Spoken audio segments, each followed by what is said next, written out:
Graça e paz, seja muito bem-vindo ao meu canal. Nós estamos iniciando mais uma aula com o tema aí, Hermenêutica na Prática, e hoje nós vamos trabalhar um texto bíblico de Gênesis, capítulo de número 6, o verso 1 ao versículo de número 8. É um texto que tem alguns pontos ali bem discutível no campo da teologia, mas nesta área nós não vamos entrar, né, nesta aula especificamente, nós não vamos entrar nessa discussão teológica. Isso vai ficar para a próxima aula, porque vamos dividir o estudo de hoje em duas partes, ok? Então nós vamos trabalhar esse texto. Como de costume, vamos estar fazendo aqui uma rápida oração. O Espírito Santo vem estar nos direcionando, colocando em nosso coração, ó Pai amado, o teu entendimento, que nós possamos, ó Pai amado, assimilarmos, compreendermos da melhor forma possível aquilo que o Senhor quer nos ensinar, transmitir às nossas mentes e impactar os nossos corações com o ensino da tua palavra. Assim oramos e assim cremos em o nome de Jesus. Amém. Bom, vamos então direto à aula, né? Eu coloquei aqui, trabalhei aqui alguns slides para a gente acompanhar e facilitar então a aprendizagem, ok? Vamos estar trabalhando hermenêutica na prática e especificamente vamos trabalhar aí o texto ah, de Gênesis capítulo 1, capítulo 1 não, Gênesis capítulo 6, verso 1 ao versículo de número 8. Você pode já ficar com a sua Bíblia aberta aí, se você quiser acompanhar através da leitura, é até bom porque você vai ouvindo e observando aí os princípios, né? O estudo do texto para você compreender melhor. Bom, eu gosto sempre de fazer uma recapitulação antes para que você possa estar acompanhando o processo de ensino, o processo de aprendizagem. Então, a recapitulação da aula passada. O que nós estudamos? Nós estudamos aqui os erros, né, de interpretação do Salmo 91. Falamos também mostramos que o Salmo 91 ele fala de relacionamento e confiança. Quebramos aí aquela imagem, aquele entendimento místico que muitas pessoas têm a respeito do Salmo 91. Falamos também que os salmos, cada salmos, né, ele tem sua estrutura literária independente. E por último, falamos que a Bíblia, ela constitui o contexto geral de cada salmos, né? Dê uma olhadinha lá no meu canal, tá lá postado lá o vídeo a respeito desse assunto, deste estudo, ok?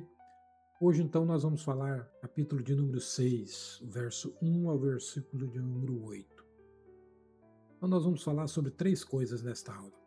Qual a mensagem central?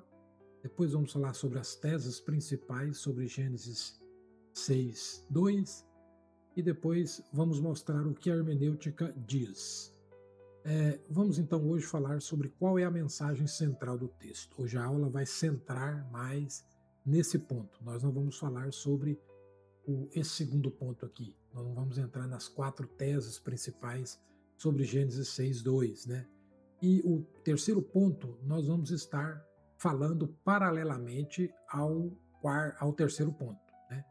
A partir do momento que nós começarmos a falar um pouquinho sobre as quatro teses principais sobre Gênesis capítulo 6, o verso 2, sobre o verso 2 do capítulo 6 de Gênesis, nós vamos também fazer algumas aplicações práticas sobre a hermenêutica. Vamos usar a hermenêutica para avaliar as respectivas visões, linhas de pensamentos sobre esse versículo. Mas hoje vamos falar sobre o sentido principal, primário, original do texto. Bom, vamos ler o texto então, Gênesis 6, o verso 1 a 4. Você está com a sua Bíblia, acompanhe comigo aí a leitura. Diz assim: quando as pessoas começaram a multiplicar-se na terra e lhes nasceram filhas, os filhos de Deus repararam na beleza das filhas dos homens e tomaram para si aquelas que lhes agradaram. Verso 3: E o Senhor disse: O meu espírito não continuará com o homem, visto que ele é todo mau, e ele só viverá 120 anos. Naqueles dias, verso 4, naqueles dias havia gigantes, e mesmo depois, quando os filhos de Deus tiveram relações com as filhas dos homens, os filhos que eles nasceram foram heróis de grande fama, conforme nos falam os relatos da antiguidade. Vamos lá, verso 5. O Senhor viu que a maldade humana foi ficando cada vez pior e que a imaginação e os pensamentos dos seres humanos os levaram unicamente para o mal. Verso 6. Então o Senhor se arrependeu de ter criado o ser humano sobre a terra e isso cortou o seu coração. Verso 7. Disse o Senhor: Farei desaparecer da face da terra tudo o que tem vida, as pessoas, os animais, os répteis e as aves do céu. Estou triste porque os criei. Verso 8. Noé, porém, agradava ao Senhor com a sua vida. Bom, o que nós aprendemos aí? Qual é a mensagem central aí do texto? Conforme o verso de número 5, a mensagem central do texto é crescente corrupção do mundo da época. O texto mostra exatamente isso, né? Uma crescente corrupção do mundo da época, conforme o verso de número 5, né? O verso de número 5 fala sobre isso aí. Olha aí o que diz o verso 5. O Senhor viu que a maldade humana foi ficando cada vez pior, cada vez pior. Olha a expressão, olha a frase. Dando a entender que anteriormente era mais suave, mais tranquilo essa questão da iniquidade, embora havia a prática do pecado. Mas o texto aí mostra que houve aí uma progressão, né? Ou poderia dizer uma regressão, né? Uma progressão na prática do pecado e uma regressão em relação à santidade, à justiça e etc, né? Aí o texto continua: e que a imaginação e os pensamentos dos seres humanos os levaram unicamente para o mal. Olha só que palavra triste. Unicamente para o mal. As pessoas da época só pensavam em fazer o mal um para o outro e, consequentemente, faziam também o mal para si mesmos, né? Bom, então esse versículo mostra a essência, o pensamento principal do texto que estamos trabalhando, de Gênesis capítulo 6, o verso 1 ao versículo de número 8. Mas, paralelamente, nós temos mais dois temas tratados no texto, né, que é o juízo de Deus, o verso 7 fala sobre isso, e a graça manifestada. Eu chamo isso de temas secundários, porque o pensamento principal do texto apresenta exatamente isso, uma crescente corrupção do mundo da época. Mas o texto também fala sobre o juízo, né? Juízo de Deus em consequência a essa prática do pecado. Veja aí o que diz o verso de número 7, né? Diz aí o verso 7. Diz o Senhor: Farei desaparecer da face da terra tudo que tem vida, as pessoas, os animais, os répteis e as aves do céu. Estou triste porque os criei. Olha o que o texto diz: Farei desaparecer da face da terra tudo que tem vida. Juízo, julgamento de Deus. Deus estabeleceu o julgamento, né? E o que mais nós temos no texto? A graça manifestada. O verso 8 fala sobre isso, né? Olha o que diz o verso 8 aí. Noé, porém, agradava ao Senhor com a sua vida. Tem outras versões que diz que Noé achou graça diante de Deus. Então nós vemos aí um fio de esperança para a humanidade. Há uma quebra aí de paradigma, aquele paradigma negro, escuro, que se estendia por toda a face da terra, quando uma luz raia, né? Uma luz surge em meio a essa escuridão, e essa luz tem nome, e o nome é Noé. Noé, um homem que era justo e íntegro diante de Deus. E agradou-se, né? Deus se agradou dele. Então nós vemos aí a graça manifestada de Deus.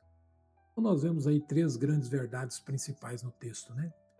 A, a corrupção generalizada, o juízo de Deus e a graça manifestada. Entretanto, a essência, a mensagem primária, central do texto, refere-se à crescente corrupção do mundo da época. O assunto sobre o juízo de Deus e a graça manifestada estão interligados, conectados aqui ao primeiro ponto aqui, a verdade central, que é a crescente corrupção do mundo da época. Como que nós sabemos disso? Vamos lá. Nós fazemos isso, né? Ou nós descobrimos isso observando aí as frases e palavras repetidas. Essas frases e palavras repetidas, elas vão indicar o sentido do texto. No verso 3, nós temos a seguinte frase: ele é todo mal. Aqui está falando de maldade. Você pode ler lá o verso 3 e você vai ver essa frase nessa versão, né? Ele é todo mal. O verso de número 5, outra frase, cada vez pior, maldade também, traz a ideia de maldade, né? O verso 5 também traz outra frase intrigante a respeito aí dessa ideia central do texto, né? E é a degeneração, a crescente corrupção da humanidade. A frase é essa: unicamente para o mal, mostrando mais uma vez a maldade da humanidade. O verso 6, uma outra frase: o Senhor se arrependeu. Aí está falando de tristeza. Perceba que o Senhor se arrependeu. Houve uma consequência aí, houve uma mudança no Espírito de Deus, na essência de Deus, em relação à maldade da humanidade. Depois nós podemos também explicar esta questão aqui, porque a teologia apresenta dois termos técnicos para tentar explicar aí essas linguagens aí, né? Às vezes a Bíblia diz sobre a mão de Deus, os olhos de Deus, os ouvidos de Deus, e se a pessoa não compreende isso, acha que Deus tem a nossa imagem física, né? Mas a teologia usa duas palavras aí, que é a palavra antropomorfismo e a palavra antropopatismo. O antropomorfismo refere-se à forma humana e antropopatismo refere-se aos sentimentos humanos. E no caso aqui é uma linguagem antropopática, ou o chamado antropopatismo, né? Uma linguagem que mostra um sentimento humano, embora não é o mesmo arrependimento humano. Houve uma mudança, houve ali uma reação do Espírito de Deus, uma reação não muito boa em relação ao comportamento da humanidade, né? Deus não se arrepende como nós, porque nós se arrependemos de algo que nós cometemos de errado, e Deus não erra, né? Então não tem sentido falar que Deus se arrepende como nós se arrependemos. Tem uma outra frase aí, o verso de número 7 fala sobre isso: farei desaparecer juízo, né? Vai falar sobre o juízo de Deus. Então o que todas essas frases e essas palavras, né, como maldade no verso 3, maldade no verso 5, maldade também no verso, mais uma vez no verso 5, tristeza, né, arrependimento no verso 6, e juízo, né, farei desaparecer, ou juízo no verso 7. O que tudo isso aí fala? Todas essas palavras e frases, então, estão o quê? Estão conectadas. Elas estão conectadas e indicam um único propósito. Qual o propósito? A degradação moral generalizada. Então, a ideia do texto apresenta exatamente isso: a degeneração, a regressão ética e principalmente moral da humanidade na época de Noé, né? Bom, se nós vermos o contexto também, nós vamos ver que essa linha de pensamento continua. Nós podemos ler, por exemplo, a partir do verso 9 e 11, né? Verso 9 diz assim: esta é a história da vida de Noé. Aqui já entra num outro parágrafo, né? Perceba a mudança aí. O texto já entra numa biografia de Noé, mostrando aí a história de Noé, a vida de Noé, né? E o verso 9 diz: esta é a história da vida de Noé. Ele era a única pessoa justa e íntegra naquele tempo. Olha que palavra pesada, irmão. Palavra que tristece nosso coração, né? O texto diz aí: ele era a única pessoa, única pessoa. Que coisa, irmãos. Ele era a única pessoa considerada justa e íntegra naquela época. Ele conduzia a sua vida de acordo com a vontade de Deus. Conduzia a sua vida. Como está faltando isso hoje, né? Pessoas que conduzem a sua vida conforme a vontade de Deus. Verso 10. Noé tinha 3 filhos, Sem, Cã e Jafé. O verso 11. A violência dominava a terra. Aos olhos de Deus, a terra estava completamente corrompida. Completamente, completamente. O que é completamente? É que não tinha nenhuma parte ou nenhum lugar que a terra não era corrompida. Então perceba que o texto aí, o contexto, melhor dizendo, o contexto que vem depois aí, estamos trabalhando o verso, a estrutura literária do texto a seguir, a partir do verso 9, ele continua com a ideia que eu disse para os irmãos, né, do tema, do assunto primário de Gênesis capítulo 6, o verso 1 a 8. E o verso 12 diz assim, ainda considerando o contexto, né, o contexto a seguir. Ao ver essa corrupção e como toda a raça humana tinha se deixado arrastar para a depravação e o vício, Deus disse a Noé: decidi acabar com todos os seres humanos, porque a terra está cheia de crime e de perversão por causa deles. Eu os destruirei juntamente com a terra. Ok? Então, perceba que o texto continua, ou melhor, o contexto, ele continua com o pensamento. E se você for voltar ao capítulo 4, ao capítulo 5, você também vai ter essa compreensão, principalmente no capítulo 4. Né? O capítulo 4 vai falar aí sobre a genealogia de Caim, a partir do verso 1 ali, ao relato ali do primeiro homicídio e também do segundo homicídio. O primeiro homicídio praticado ali por Caim matou Abel, né? E o segundo relato do homicídio é quando o texto diz que Lameque matou 2 pessoas. Lameque era descendente de Caim. Então o texto mostra uma degradação, uma regressão moral. Pessoas que decidiram praticar o mal e afastar-se de Deus. O castigo sobre a vida de Caim foi tão forte que o texto diz que Caim afastou-se de Deus e foi construir sua própria história.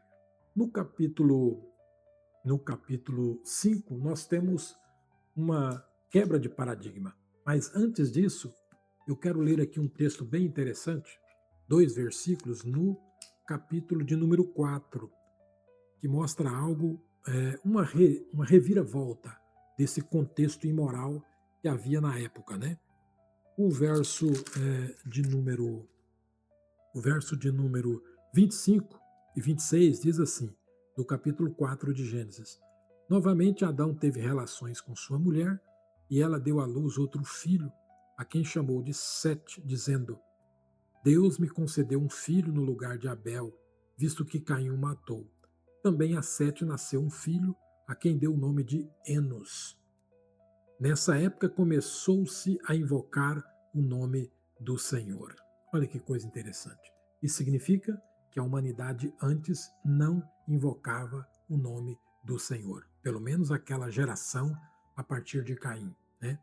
A partir de Caim. Então nós vemos uma geração que não invocava o Senhor. E o texto faz questão de dizer que no momento em que nasceu Sete, e Sete também gerou ali, teve um filho, e um filho por nome Enos. Enos, no hebraico, significa pó, barro, e mostra exatamente a realidade da humanidade na época. Isso levou as pessoas a refletir sobre sua essência, sobre sua verdade, a verdade de si mesmo.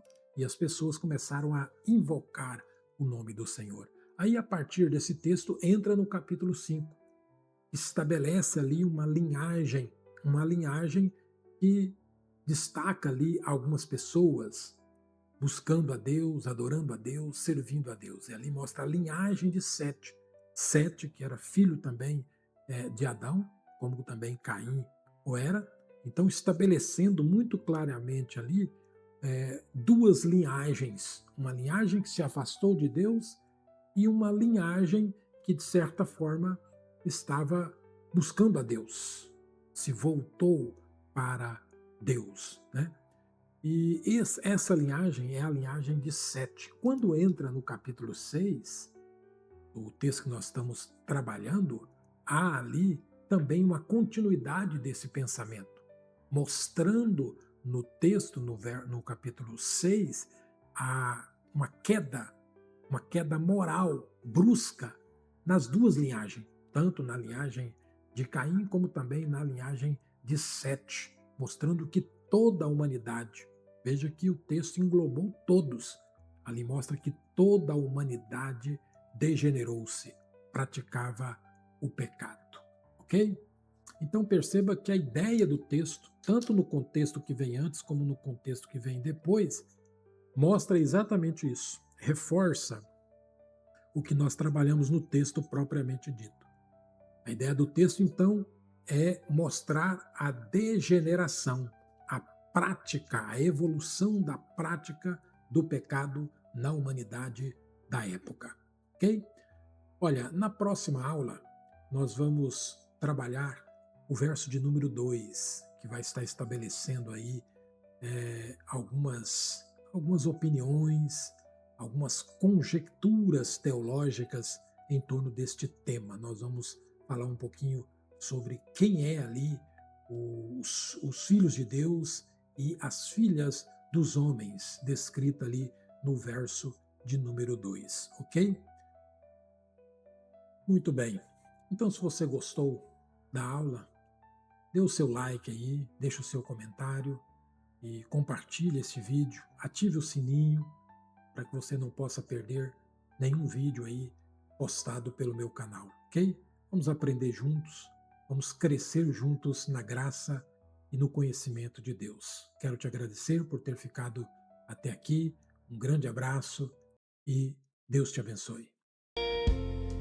Aquele que habita no esconderijo do Altíssimo, descansa à sombra do Deus poderoso. Direi do Senhor, Ele é meu refúgio, minha fortaleza, meu Deus, em quem confio. Ele te livrará do laço do caçador, da peste que anda na escuridão. Com suas asas te cobrirá de amor, e debaixo de suas penas terás proteção. 1000 cairão ao teu lado, 10.000 à tua direita estarão, mas tu, fiel do Senhor, nenhum mal te